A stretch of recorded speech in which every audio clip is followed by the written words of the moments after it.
कृषि कानून को लेकर किसानों का विरोध प्रदर्शन जारी है। कानून में संशोधन के प्रस्ताव को किसानों ने खारिज कर दिया, जिसके साथ ही आंदोलन को और बड़ा करने का ऐलान कर दिया। किसान कृषि कानून को वापस लेने पर अड़े हुए हैं।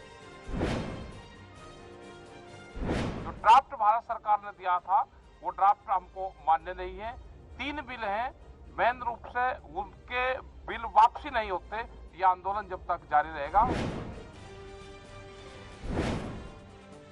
किसानों ने दिल्ली जयपुर और दिल्ली आगरा हाईवे को ब्लॉक करने का ऐलान किया है। वहीं 12 दिसंबर को टोल फ्री करेंगे। इतना ही नहीं, 14 दिसंबर को पूरे देश में जिला मुख्यालय पर धरना प्रदर्शन किया जाएगा। किसानों का कहना है कि यह आंदोलन और बड़ा किया जाएगा। देश भर में प्रदर्शन जारी रहेगा। वहीं बीजेपी के नेताओं और मंत्रियों को घेरने की भी किसान तैयारी कर रहे हैं। वहीं दिल्ली की सड़कों को भी जाम करने की बात कही गई है।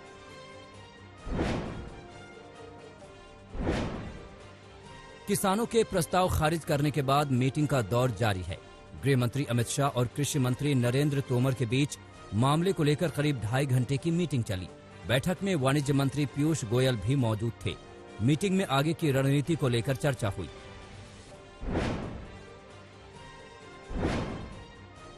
बीजेपी ने कृषि कानून में संशोधन को लेकर किसानों को प्रस्ताव भेजा था, जिसमें 5 मुख्य बातों में बदलाव की बात कही गई थी। सरकार ने एमएसपी जारी रखने, एपीएमसी को मजबूत करने और प्राइवेट कंपनियों के रजिस्ट्रेशन की बात कही, जिस पर किसान संगठनों की बैठक हुई, जिसके बाद किसानों ने प्रस्ताव को खारिज कर दिया।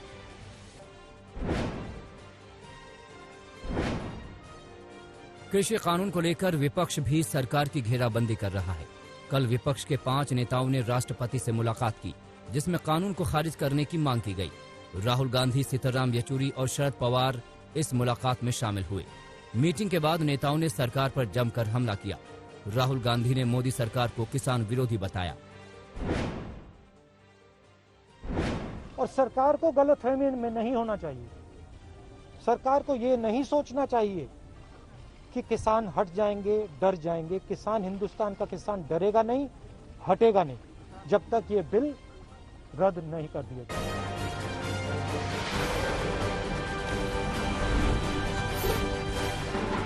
पश्चिम बंगाल में बीजेपी अध्यक्ष जेपी नड्डा के दौरे का दूसरा दिन आज है। आज नड्डा ममता बनर्जी के भतीजे अभिषेक के चुनावी क्षेत्र में जा सकते हैं। नड्डा बंगाल में भरपूर तरीके से गरज रहे हैं और ममता सरकार पर वार कर रहे हैं। वो दिन के दौरे पर एक दिन पहले कोलकाता पहुंचे और बीजेपी दफ्तर के उद्घाटन से लेकर रैली को संबोधित किया। कोलकाता की चुनावी रैली में नड्डा के निशाने पर ममता बनर्जी रही। बंगाल में लोकसभा चुनाव में बीजेपी ने शानदार जीत दर्ज की है और बीजेपी अब बंगाल में 200 सीटें जीतने का लक्ष्य लेकर चल रही है। नड्डा ने भी इरादे जाहिर कर दिए कि बंगाल जीतने के लिए पूरे दम से पार्टी उतर चुकी है। 2021 के चुनाव में भारतीय जनता पार्टी 200 सीट पार करेगी और सरकार बनाएगी। इस बात को तो भारतीय जनता पार्टी के साथ है, लोग मोदी जी के साथ है, लोग आशीर्वाद देना चाहते हैं। यहाँ वेस्ट बंगाल में 4 से 40 पहुंच गए। अब अंतिम छलांग लगानी बाकी है और वह हम 2021 में आप लोगों के आशीर्वाद से लगाएंगे। यहाँ ममता जी की सरकार को उखाड़ फेंकेंगे और कमल खिलाएंगे। इस बात को आज भी नड्डा मछुआरों के संगठनों से मिलेंगे और नया वोट बैंक पार्टी के लिए तैयार करेंगे। वैसे ममता को घर में घेरने का बीजेपी का प्लान है, जिसके तहत ममता को उनके इलाके भवानीपुर में घेरने का प्लान है। इसके तहत पूरे 120 दिन तक अभियान चलेगा और बड़े नेता दौरे पर रहेंगे। हालांकि टीएमसी नड्डा और बीजेपी के प्लान को हवा में उड़ा रही है। This democratic country, JP Nadda or anybody can visit Kolkata. But the fact is that JP Nadda is from Himachal. He is not familiar with Kolkata, Bengal, the culture, heritage and history of Bengal. So it will have no impact. But JP Nadda may try. BJP हाल फिलहाल के दिनों में पंचायत से लेकर विधानसभा चुनाव तक में जीत के दावों के बीच गदगद है। तेलंगाना विधानसभा से लेकर राजस्थान पंचायत के बाद पार्टी की नजर अब बंगाल पर है। एक दिन पहले पार्टी ने दिल्ली से सीधे कोलकाता के लिए हुंकार भरी। राजस्थान में जिला परिषद और पंचायत समिति के चुनाव में भारतीय जनता पार्टी को अप्रत्याशित जीत मिली है। जिला परिषद के इस चुनाव में पूरे राजस्थान के ग्रामीण इलाकों के मुख्यतः किसान 2.5 करोड़ वोटर थे और उनका ये फैसला है। जिला परिषद के चुनाव में 636 सीटों पर चुनाव हुआ, उसमें 353 सीटें बीजेपी ने जीती है। बंगाल में कानून व्यवस्था को लेकर बीजेपी और टीएमसी में लगातार भिड़ंत हो रही है। बीजेपी का आरोप है कि उसके कार्यकर्ता और नेताओं को निशाना बनाया जा रहा है और इसी मुद्दे पर दोनों दल आमने सामने हैं। कानून व्यवस्था को लेकर ही बीजेपी ने पश्चिम बंगाल बंद भी किया था और अब नड्डा का दौरा सीधे ममता को घेरने की रणनीति का ही हिस्सा है। अगर हम ममता जी को देखें तो जिसको बोलते हैं असहिष्णुता, इनटॉलरेंस, दाई नेम इज ममता, ये दूसरा नाम है इनटॉलरेंस।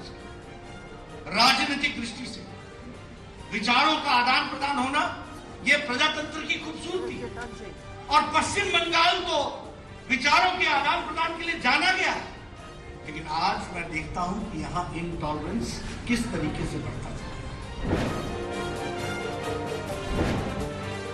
बंगाल में चुनाव को लेकर नड्डा के साथ अमित शाह भी राज्य का दौरा कर चुके हैं और आने वाले दिनों में कई नेताओं की रैलियां भी दर्ज हैं। यानी ममता पर बीजेपी भरपूर सियासी कठोर है। कल भी जब नड्डा रैली कर रहे थे तो उनके बिल्कुल पास के इलाके में टीएमसी भी अभियान में जुटी थी।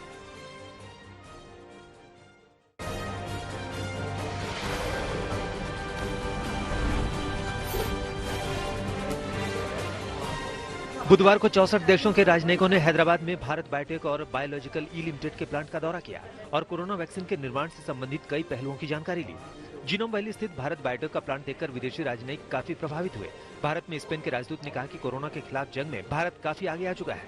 इससे पहले भारत सरकार ने 6 नवंबर को कई देशों के राजदूतों को कोरोना के खिलाफ अपनी कोशिशों की जानकारी दी थी। भारत में 3 दवा कंपनियां कोविड-19 का टीका विकसित कर रही हैं। इसमें से भारत बायोटेक ने वैक्सीन के इमरजेंसी इस्तेमाल का आवेदन किया है। दिल्ली में कोरोना से रिकवरी दर करीब 95% हो गई है। राजधानी में लगातार चौथे दिन रिकवरी दर 94% से ज्यादा दर्ज की गई। इसके अलावा सक्रिय मरीजों की संख्या 12 अक्टूबर के बाद सबसे कम दर्ज हुई है। 24 घंटे में दिल्ली में करीब 2500 मरीज सामने आए हैं, जबकि 50 मरीजों की मौत हो गई। महाराष्ट्र में रेप के मामलों और महिलाओं बच्चों के साथ होने वाले संगीन अपराध के मामले में मौत की सजा होगी। उद्धव कैबिनेट ने शक्ति एक्ट के ड्राफ्ट को मंजूरी दे दी है। इसके बाद ये बिल विधानसभा में पेश करने की तैयारी है। विधेयक में ऐसे मामलों के लिए स्पेशल कोर्ट के गठन का प्रावधान है।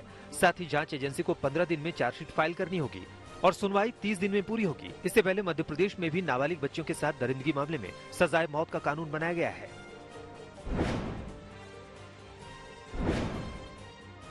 पीएम मोदी आज नए संसद भवन की इमारत का भूमि पूजन करेंगे। मौजूदा संसद भवन के ठीक बाजू में नई इमारत का निर्माण होना है। हालांकि संसद भवन समेत सेंट्रल विस्टा प्रोजेक्ट पर फिलहाल सुप्रीम कोर्ट में सुनवाई चल रही है, लेकिन कोर्ट ने भूमि पूजन की इजाजत दे दी है। नए संसद की डिजाइन त्रिकोणीय है और इसका आकार मौजूदा संसद से करीब 3 गुना ज्यादा है। कोर्ट से हरी झंडी मिलने के बाद इसका निर्माण शुरू हो जाएगा।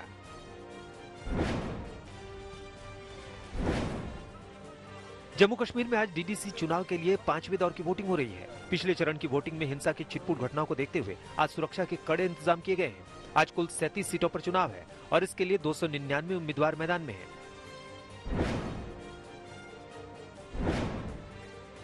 कर्नाटक के शिवमोगा में किंग कोबरा ने दहशत मचा दी। गांव की रिहायशी बस्ती में 8 फुट से ज्यादा लंबे किंग कोबरा को देखकर अफरा तफरी मच गई।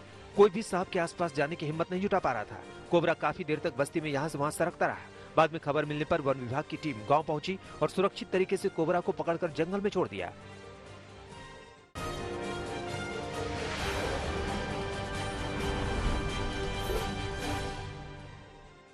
बिहार में उस वक्त हड़कंप मच गया जब दरभंगा में सोने चांदी की दुकान से दिन दहाड़े 5 करोड़ की डकैती की खबर आई। करीब आधा दर्जन अपराधियों ने हथियार के बल पर वारदात को अंजाम दिया। लूट में 10 किलो से ज्यादा सोने के जेवर और लाखों रुपए नकदी भी शामिल है। लूट की घटना को अंजाम देकर भागते समय अपराधियों ने करीब 25 से 30 राउंड फायरिंग भी की और बाइक पर सवार होकर भाग निकले। अपराधी अपने चेहरे पर मास्क लगाए हुए थे और अपने साथ लूट के सोने और नकदी ले जाने के लिए बैग भी लेकर पहुंचे थे। सीसीटीवी में 5 लोग स्पष्ट रूप से नजर आए हैं और इसके अलावा फायरिंग कई राउंड फायरिंग की है जो लोगों ने बताया है, तो उसके लिए फैसिलिटी टीम भी आ रही है और उसका असेसमेंट हम लोग कराएंगे। दिन दहाड़े दरभंगा में जौहरी की दुकान में 5 करोड़ की डकैती के मामले में दरभंगा पुलिस ने जांच का दायरा बढ़ा दिया है। पटना और मुजफ्फरपुर से एफएसएल की टीम के साथ साथ सीआईडी एसटीएफ की टीम भी बुलाई गई है। शक के आधार पर कुछ अपराधी को पुलिस ने गिरफ्तार भी किया है। पुलिस ने दुकानदार के स्टाफ से लुटे 4 मोबाइल फोन भी बरामद किए हैं।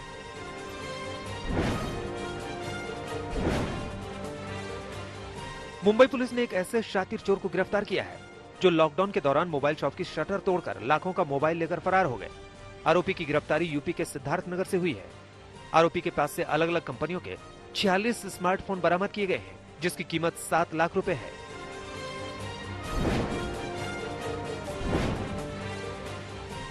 कानपुर में उस वक्त हड़कंप मच गया जब रविवार से लापता पूर्व प्रधान का शव घर में महज 300 मीटर की दूरी पर झाड़ियों में पड़ा हुआ मिला। पूर्व प्रधान का नाम राम आसरे था और वो रविवार को सुबह टहलने के लिए निकले थे, लेकिन लौटकर वापस नहीं आए।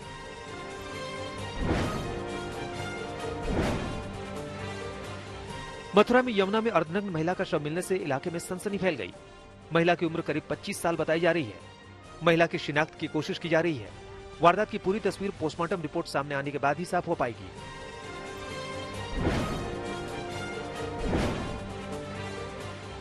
बरेली में खनन माफियाओं के हौसले बुलंद हैं। खनन भरी ट्रॉली से एसडीएम और उनके अर्दली को कुचलने की कोशिश की गई। एसडीएम सदर विशु राजा राउंड पर निकले थे और इस दौरान एक ट्रॉली खनन से भरी जाती हुई दिखी तो उन्होंने ट्रॉली को रुकवाना चाहा।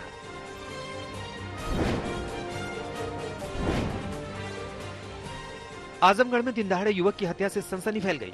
युवक सैलून में बाल कटवा रहा था, तभी कुछ अपराधियों ने उस पर दनादन गोलियां चला दी। वारदात के बाद गांव वालों का गुस्सा 7वें आसमान पर पहुंच गया और उन्होंने जमकर तोड़फोड़ मचाई। पुलिस आपसी रंजिश को वारदात की वजह बता रही है।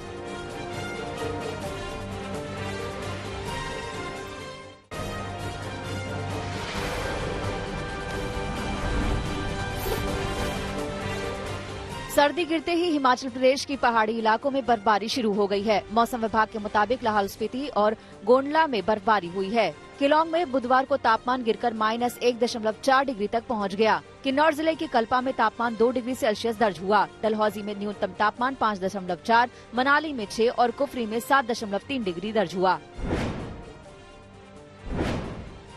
2 दिन की बर्फबारी के बाद कश्मीर घाटी में मौसम सुधर गया है। हालांकि मशहूर स्की रिजॉर्ट गुलमर्ग में फिर बर्फबारी हुई है। गुलमर्ग में कल न्यूनतम तापमान -2 डिग्री सेल्सियस दर्ज किया गया। हालांकि घाटी के ज्यादातर इलाकों में मौसम साफ है और तापमान माइनस से ऊपर है।